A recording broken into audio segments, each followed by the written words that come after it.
안녕하세요. 저희는 최적화와 형평성을 핵심 목표로 하여 입지 선정 모델을 개발한 팀 디퍼입니다. 발표는 다음과 같이 데이터에 대해서 알아보고 이를 기반으로 모델을 개발하여 해당 분석 결과를 시각화하는 흐름인 총 5단계로 진행하겠습니다. 5단계 중 첫 단계 분석 개요입니다. 자동차를 운전해 보신 분들은 아시겠지만 일반 내연차를 타면서 기름값은 걱정해도 그 기름을 어디서 넣어야 하나라는 생각은 하시지 않을 것입니다.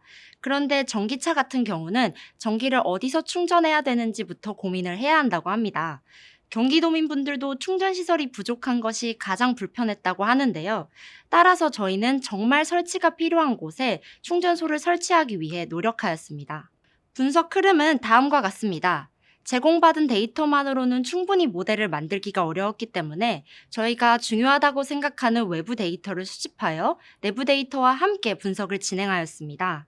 그리고 이 데이터들을 바탕으로 입지 선정 모델을 개발하였습니다. 이 지수를 바탕으로 최종 입지를 선정하고 이를 시각화하였습니다. 경도와 위도를 찍어낸 좌표뿐만 아니라 아파트나 빌라명으로 구체적인 입지 선정 장소를 나타낸 것도 저희의 큰 장점입니다. 두 번째 단계에서는 데이터에 대해서 설명하겠습니다. 내부 데이터의 경우 대회 측에서 제공해준 3개의 데이터를 모두 사용했으며 앞으로는 이 데이터 3개를 데이터 1, 데이터 2, 데이터 3이라고 부르겠습니다. 보다 정확한 위치의 충전소 입지를 선정하기 위해 용인시의 특성을 나타낼 수 있는 17개의 데이터를 수집하였습니다. 그 예시로는 산과 하천 등의 자연환경 데이터와 용인시 인구수와 같은 사회 경제적 데이터 등이 있습니다. 이어서 제공받은 데이터 1, 2, 3과 저희가 직접 모은 외부 데이터 처리 방법에 대해 말씀드리겠습니다. 제공받은 데이터에서 운전면허 취득이 가능한 18세 이상의 데이터만 남기고 분석에 필요하지 않다고 판단한 연령대, 요일, 시간대 변수를 제거하였습니다. 최종적으로 제공받은 데이터에서 셀마다의 인덱스, X좌표, Y좌표, 앱 실행자 수 이 4개를 가지고 분석에 들어갈 예정입니다. 하지만 데이터 3은 데이터 1, 2와는 다르게 전기차 앱 실행 지역이 용인시가 아닌 경우도 존재하였습니다. 이는 데이터 3을 지도에 시각화한 결과입니다. 대부분 용인시에서 앱을 실행하였고 분석 주제 역시 용인시 내의 충전소 입지를 선정하는 것이기 때문에 해당 데이터에서 앱 실행 지역이 용인시인 지역만 추출하여 분석에 사용하였습니다. 방금 전 슬라이드에서 용인시만 가져온 데이터 3과 앞에서 처리를 완료한 활동자 데이터인 데이터 2를 결합하여 최종 활동자 데이터를 생성하였습니다.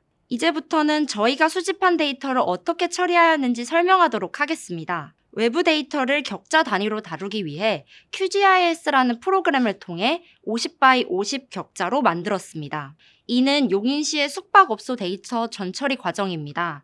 각 숙박업소의 주소를 지오코딩 과정을 통해 위경도 값을 추출하였고 이 위경도 값을 앞에서 만든 격자에 매칭하였습니다.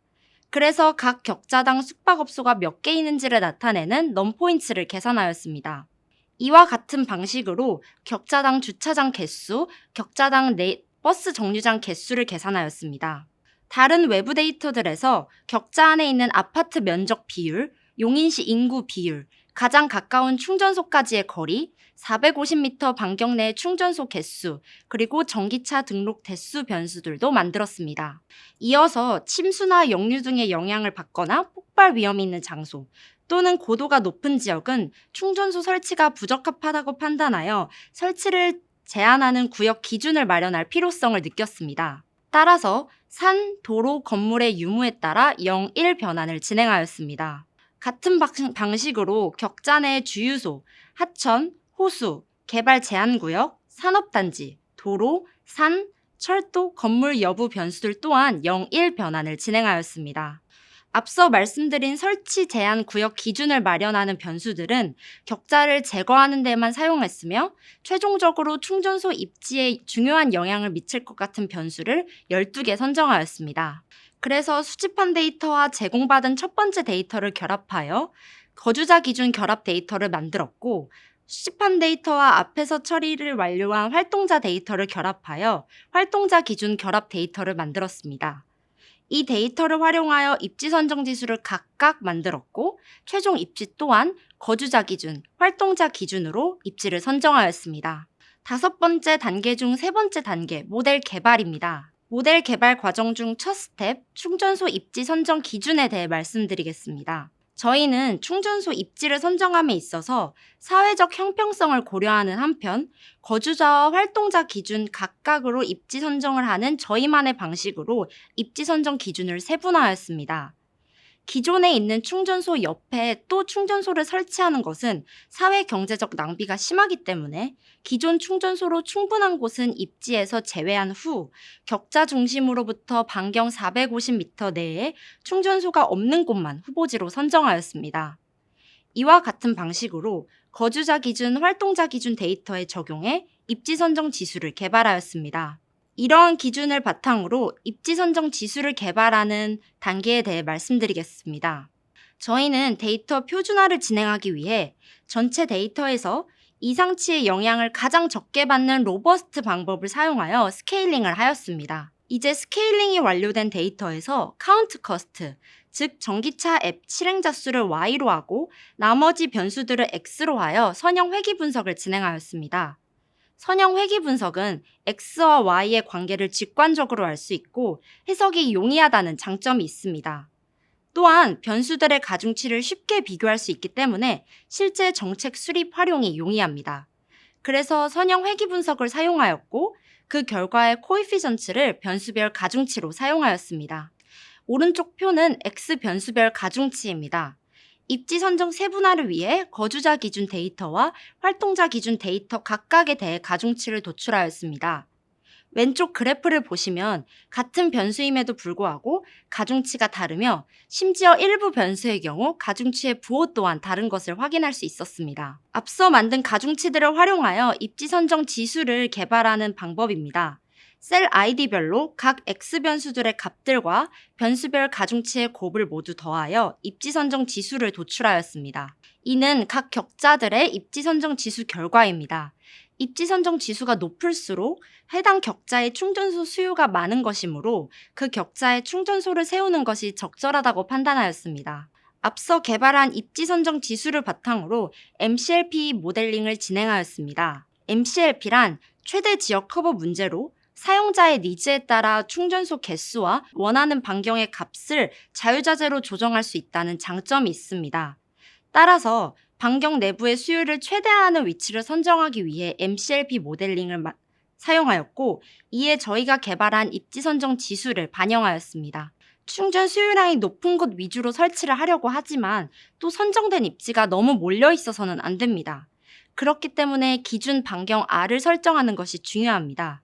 그래서 관련 논문을 참고하여 충전소에서 본인의 거주지까지 걸어가기에 적정하다고 판단되는 450m를 R로 설정해 주었습니다.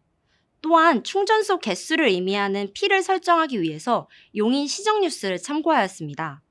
해당 뉴스에 따르면 2022년 용인시에 완속 충전소 30대를 설치할 수 있게 되었다고 합니다. 그래서 최적의 입지 선정 장소를 구하기 위해 충전소 개수 P를 20, 25, 30으로 다양하게 설정해 주었습니다.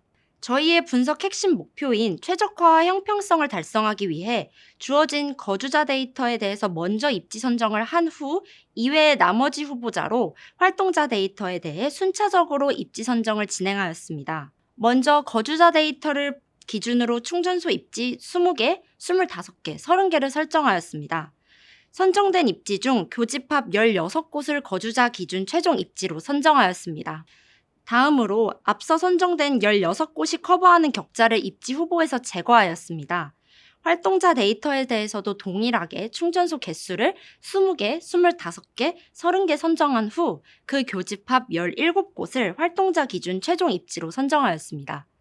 최종적으로 선정된 입지는 총 33개입니다. 거주자 데이터를 활동자 데이터보다 우선시한 이유는 다음과 같습니다. 완속 충전은 충전 시간이 7시간에서 8시간 확보돼야 하는 특성상 거주지에 주로 설치가 됩니다. 그렇기 때문에 거주자 데이터를 우선 반영하였습니다. 또한 두 데이터를 동시에 모델링하는 경우 중복으로 입지가 선정되는 문제가 발생하는데, 이는 저희의 분석 목표 중 하나인 사회적 형평성이 어긋나기 때문에 순차적으로 모델링을 진행하여 효율성과 형평성 두 마리 토끼를 모두 잡았습니다. 다음으로 분석 결과입니다. 거주자 기준 최종 입지 16곳은 다음과 같습니다. 대부분 아파트나 빌라 등 주거지로 매우 적절한 입지 선정이 이루어졌음을 확인할 수 있었습니다. 특히 4번의 상현 상가의 충전 수요량이 가장 많았습니다. 다음으로 활동자 기준 최종 입지 17곳은 다음과 같습니다. 활동자 기준 입지에서는 1번 현대홈타운 1차 아파트의 수요량이 가장 많았습니다. 이 지도를 보시면 충전소 수요가 많은 곳일수록 점들이 진하게 표현됩니다. 초록색 점과 보라색 점이 최종 입지인데, 수요가 많은 지역 위주로 적절하게 선정된 것을 확인할 수 있습니다. 이번에는 수치로도 확인해 보았습니다. 첫째로 거주자 기준 입지별 전기차 충전 수요량을 비교한 그래프입니다. 회색 선은 거주자 데이터의 수요량 중간값으로 선정된 입지가 수요량 증가값의 최대 7.6배까지 커버하였습니다. 둘째로 활동자 기준 입지별 전기차 수요량 비교 그래프입니다. 마찬가지로 회색 선이 활동자 기준 데이터에서의 충전 수요량 중간값입니다. 선정된 입지가 수요량 중간값의 최대 3.4배까지 커버하였습니다. 최종 결과물을 HTML 파일로도 제작하였습니다. 마지막으로 활용 방안입니다. 먼저 기대 효과입니다. 첫 번째, 분석에 필요한 추가 데이터를 충분히 활용하였기 때문에 실제 용인시에서 충전소 입지를 선정하는 데 용이할 것입니다. 두 번째, 설치하고자 하는 충전소 입지 개수를 직접 변경할 수 있고, 이는 기존 모델을 그대로 사용할 수 있기 때문에 시간과 비용의 측면에서 경제적입니다. 세 번째, 주거지를 중심으로 충전 인프라가 확대되어 충전소 부족에 대한 불만을 해소할 수 있고, 전기차 업체들의 판매 목표 또한 달성할 수 있을 것입니다. 마지막으로 충전소의 접근성과 이용성 확대로 전기차 사용자가 증가한다면 온실가스 감축과 미세먼지 저감 등 환경 문제 해결에도 큰 도움이 될 것입니다. 용인시 지역 특성과 충전소 수요를 모두 고려한 위치에 충전소가 설치되고 충전시설 이용의 편의성을 개선한다면 더 큰 시너지 효과를 낼 것이라고 기대하고 있습니다. 또한 CCTV 설치 위치 선정과 같은 지수 기반 입지 선정 과제에도 해당 모델의 흐름을 적용할 수 있을 것이라고 기대합니다. 이상으로 팀 디퍼의 발표를 마치겠습니다. 감사합니다.